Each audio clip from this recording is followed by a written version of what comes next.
চরাঞ্চলে এরকম প্রচুর কলার বাগান আছে, বিঘার পর বিঘা। যেমন দেখা যাচ্ছে সারিবদ্ধভাবে গাছ, দুপাশেই কলার বাগান। তো কলা বাগানের সাথে বা কলা গাছের সাথে লাইভ স্টকের সম্পর্কটা কি? মূলত এই সম্পর্কটা হচ্ছে ডেইরি ফার্ম বা দুধের খামার যাদের আছে তাদের সেই খামারগুলোর সাথে। কলা গাছ, কলার পাতা হচ্ছে উত্তম একটি পশুখাদ্য আয়রনের দিক থেকে।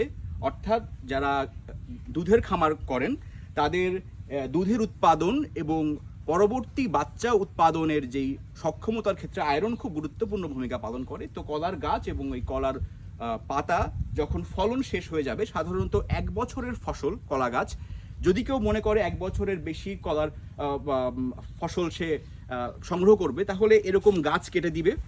গাছ কেটে দিয়ে আরেকটি গাছের মোচা এরকম রেখে দিবে। এই গাছটি কিন্তু বড় হয়ে যাবে এবং পরবর্তী 1 বছর এই ফসলটা কলা গাছ দিবে।